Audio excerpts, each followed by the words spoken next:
Doctor Yunus ইসরায়েলের ভালো বন্ধু বললেন প্রেস সচিব। আসলে তো এদেশের মোল্লাকে আমরা একটু বলতে হয়, আর কত বলবো, আমাদের মুক্তি তো হয়ে গেছে গা।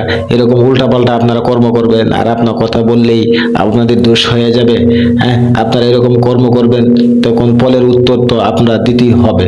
কারণ আপনারা সবাই তো ভাবছেন এদেশে সবাই মব হয়ে গেছে। আমরা মব হয়নি, আপনারা মব হইতে পারেন, আমরা মব হইতে পারিনি।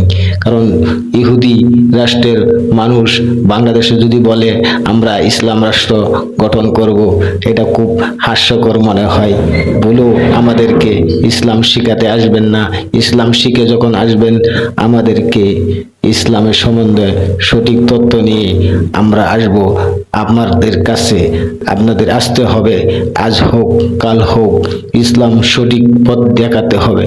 ইহুদি রাষ্ট্র দিয়া, বন্ধু দিয়েই মুসলিম দেশ কায়েম করা যায় না। প্রেস সচিব।